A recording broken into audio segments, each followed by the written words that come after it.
One of my favorite passages as a new believer was the parable of the sheep and the goats. I had Keith Green's song about it memorized, but a few years later, I realized I had it all wrong. It's not a parable at all, but a real live event.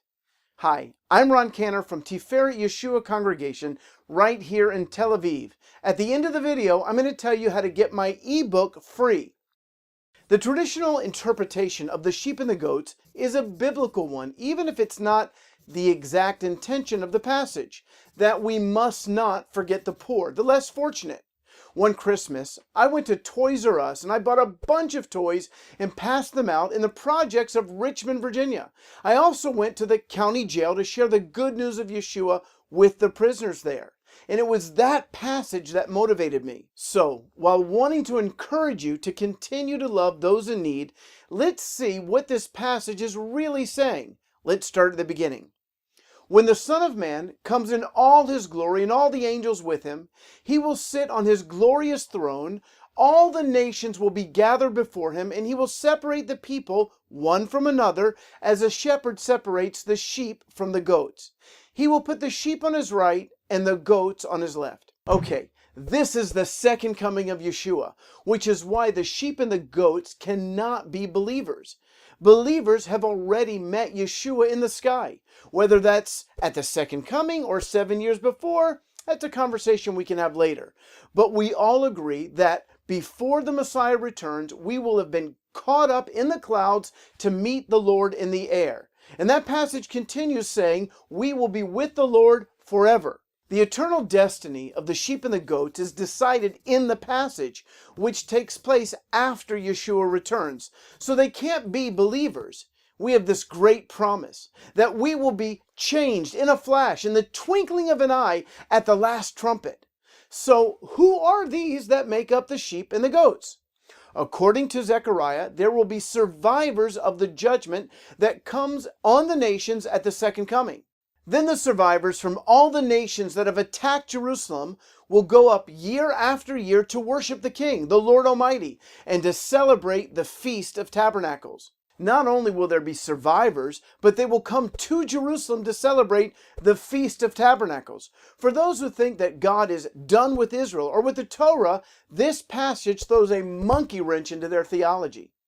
And the Zechariah passage looks very much like Matthew 25. He's sitting on his throne, obviously in Jerusalem, as he's just returned to the Mount of Olives. All the nations are gathered before him. It could be possible that this gathering that takes place just after the second coming is the inaugural Feast of Tabernacles in the millennial kingdom.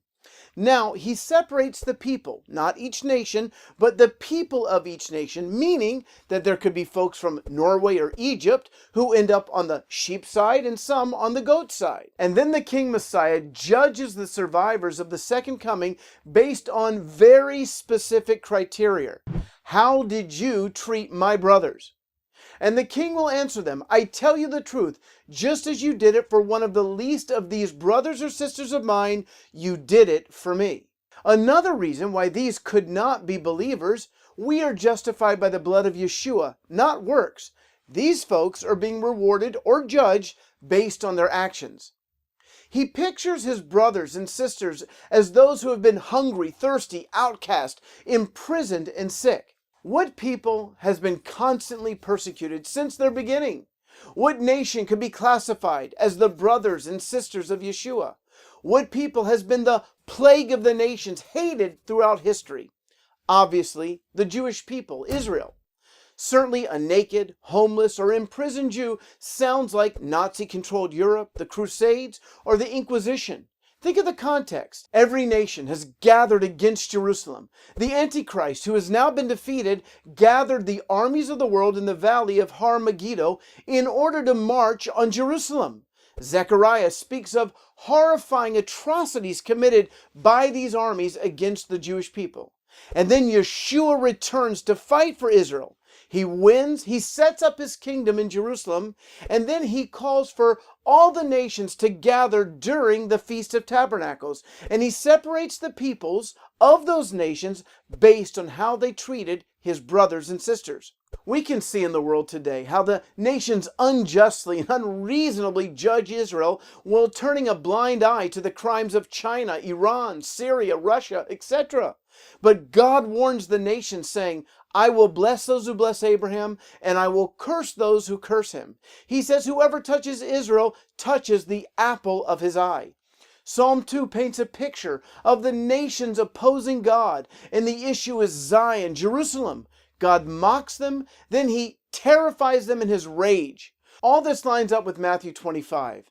Now, is Israel perfect? By no means. But God's favor on Israel is for his own purposes, not a reward for righteousness. A good portion of the Bible, Old and New Covenant, is directed towards the nations, saying, be careful how you treat Israel. While all nations will turn against Israel, it doesn't mean that you have to. I hope this video has been a blessing to you. To get my free ebook, The 15 Most Important Facts About the Israeli-Palestinian Conflict, just go to roncan.net/15facts and make sure that the F is capitalized. This video has been brought to you by our congregation, Tiferet Yeshua.